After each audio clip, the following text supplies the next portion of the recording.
좋은 아침입니다. 시편 78편 1절에서 11절 말씀 보도록 하겠습니다. 1절 내 백성이여 내 율법을 들으며 내 입의 말에 귀를 기울일지어다.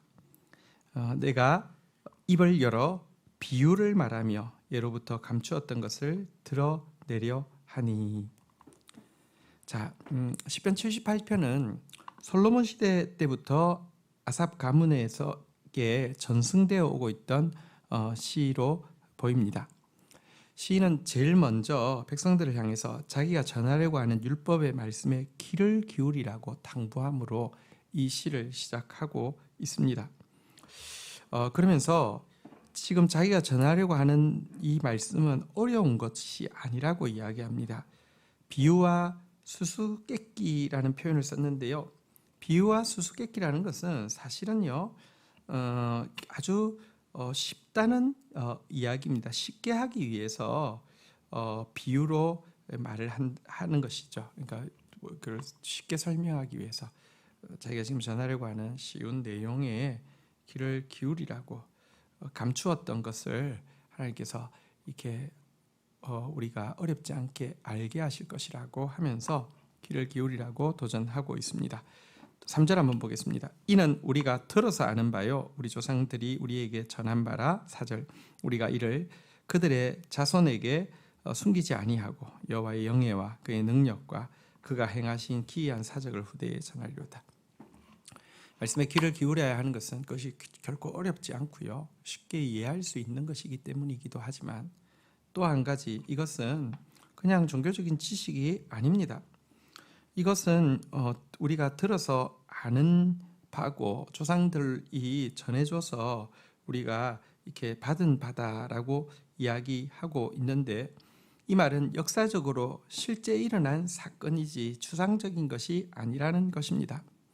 뿐만 아니라 이 말씀은 우리 때에 받고 끝내야 될 것이 아니라 우리의 다음 세대에게도 또 남김없이 전수해야 할 것이기 때문에 우리는 귀를 기울여 들어야 합니다. 여러분, 하나님의 영예, 그의 능력, 그가 행하신 기이한 일들, 이것은 진리이고요. 이 진리는 우리의 다음 세대에게도 분명하게 전달되어야만 합니다. 하나님께서 이스라엘에게 율법을 주신 이유는 자자손손 이 하나님의 영예와 능력과 기이한 사적을 이렇게 전수하게 하기 위함입니다. 자, 우리 5절 한번 보도록 하겠습니다. 여호와께서 증거를 야곱에게 세우시며 법도를 이스라엘에게 정하시고 우리 조상들에게 명령하사 그들의 자손에게 알리라 하셨으니, 하나님께서 이제 율법을 주시고 이 율법을 전수하라고 하셨죠. 하나님은 하나님이 행하신 일에 대해서도 전수하라고 하셨지만 특별히 전수의 핵심에는 율법이 있는데요.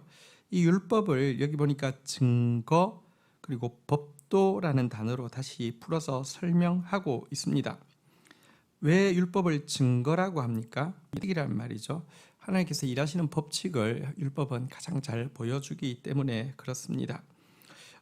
이것을 이제 이스라엘의 조상들에게 이 율법의 말씀을 주시고 자손들에게 알리라 이렇게 명령하셨죠.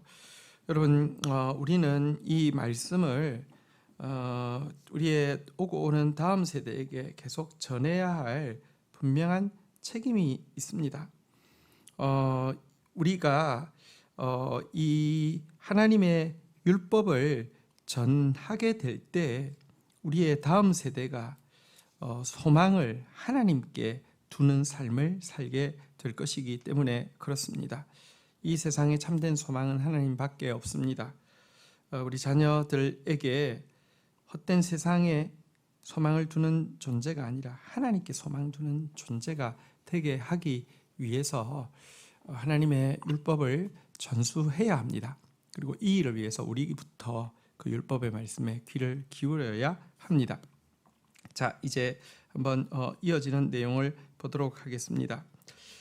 우리 6절부터 보겠습니다. 이는 그들로 후대 곧 태어날 자손에게 이를 알게 하고 그들은 일어나서 그들의 자손에게 일러서 7절 그들로 그들의 소망을 하나님께 두며 하나님께서 행하신 일을 잊지 아니하고 오직 그의 계명을 지켜서 8절 그들의 조상들 곧 완고하고 패역하여 그들의 마음이 정직하지 못하며 그 심령이 하나님께 충성되지 아니한 세대와 같이 되지 아니하게 하려 함이로다.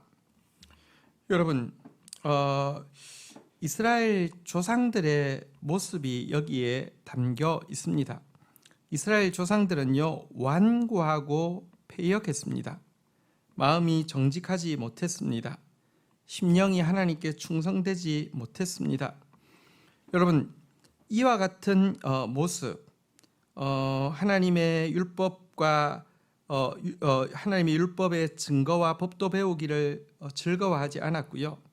하나님 앞에서 고집이 세고 반역적이었고요. 마음에 정함이 없고요.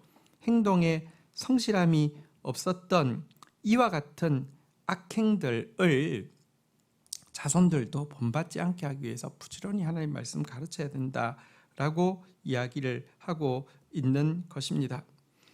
여러분, 특별히 이런 그 조상들의 한 대표로 9절부터는 에브라임 자손을 들고 있습니다. 하나님을 향해서 완고하고 패역하고 정직하지 못하고 충성되지 못한 그 본으로 에브라임을 들고 있는데요. 9절 한번 볼까요? 에브라임 자손은 무기를 갖추며 활을 가졌으나 전쟁의 날에 물러갔도다. 여러분, 에브라임은 사실은 요셉의 아들이지만 야곱의 아들, 그러니까 자기로 치면 삼촌뻘과 함께 기업을 받게 된 지파이죠. 그리고 영적인 장자권은 유다가 받았지만 사실 물질적인 장자권은 에브라임이 받았습니다. 이렇게 큰 지파를 받았고요. 이렇게 큰 축복을 받았고요. 그래서 사실은 북이스라엘을 대표하는 지파가 에브라임입니다. 남유다를 대표하는 지파가 유다라고 하면 북이스라엘 대표는 에브라임인데요. 이들은요, 잔뜩 무기를 갖추고 활을 가졌으면서도 정작 전쟁의 날에는 뒤로 쏙 빠지는 존재다라고 이야기하고 있습니다.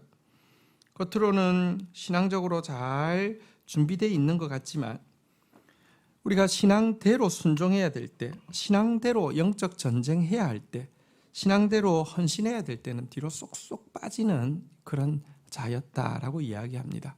그래서 무늬만 신자이고요, 진짜 신자 아니라는 것입니다. 마음에 정직하지 않고요, 심령이 충성되지 않고요, 완고하고요, 패역하고요, 이런 자였다, 이렇게 이야기합니다. 10절 그들이 하나님의 언약을 지키지 아니하고 그 율법 준행을 거절하며 11절 여호와께서 행하신 것과 그들에게 보이신 그의 기이한 일을 잊었도다. 왜 힘이 있는데 다 준비되었는데 전쟁의 날에 물러갑니까? 힘이 있다고 생각했지만 사실은 힘이 없어서일까요? 그렇지 않습니다. 그들의 이 이 정직하지 못함과 충성되지 못함의 핵심에는요, 그들이 하나님과 맺은 언약을 지키지 않고 율법을 거절하고 하나님이 행하신 것, 그들에게 보이신 기이한 일들을 다 잊어버렸기 때문이라고 성경은 이야기하고 있습니다. 여러분, 실제 사사기에 보면 에브라임이 하나님의 율법 준행하기를 거절하는 장면이 나오고요. 또 언약궤를 지키기 위한 전쟁에도 무관심과 게으름으로 참전하지 않고 있는 모습이 나옵니다. 하나님께서 출애굽 때 보여주신 기이한 구원의 역사를 아무것도 아닌 것처럼 잊어버렸고 그들의 관심이 하나님의 말씀에 귀 기울이는 데 없었기 때문에 거룩한 전쟁, 영적 전쟁에 참전하지 않았다라고 이야기하고 있는 것입니다. 그러나 에브라임이 이렇게 미꾸라지처럼 쏙 빠지는 게 처세술이 능한 것이고 복된 것이냐? 그렇지 않습니다. 여러분, 영적 전쟁에 참전하는 것이 복된 것입니다. 하나님의 의미 있는 일에 헌신하는 것이 복된 것입니다. 하나님은 여러분 헌신하게 하실 때는 갚아주시기 위해서 헌신하게 하시는 것이죠. 영적 전쟁에 참전하라고 하시는 것은 승리의 분깃을 주시기 위해서 참전하라고 하시는 것이죠. 네, 에브라임이 이렇게 쏙쏙 빠지는 그는 사실은 여러분 지혜로운 것이 아니라 그래서 정말 그 심판받고 이렇게 뭐랄까요 힘을 잃어버리는 그런 가장 어리석은 선택이 되는 것입니다. 우리부터 말씀에 귀 기울이십시다.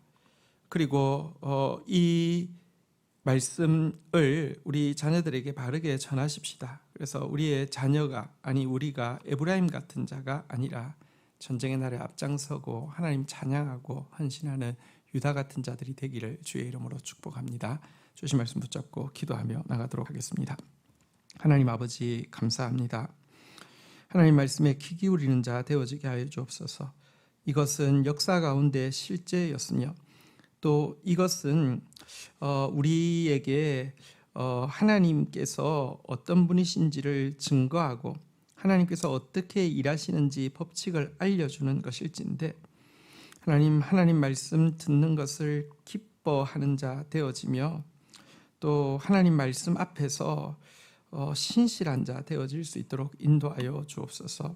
하나님 말씀 듣기를 원치 아니하고 수사를 원치 아니하고 하나님께서 하시는 악도 아닌 것처럼 잊어버리다가 겉으로는 멀쩡하지만 참으로 헌신할 날, 참으로 순종할 날 전혀 그렇게 하지 못하다가 모든 축복의 분깃을 잃어버린 에브라임 같이 되지 않도록 도와주시고 특별히 우리 다음 세대가 편안한 것이 축복이 아니라 의미 있는 일을 위해서 희생하고 헌신할 수 있는 것이 축복임을 우리의 삶을 통하여서 증거하고 또 그들에게 훈련시키며 전수하는 믿음의 부모 되어지게 하여 주옵소서.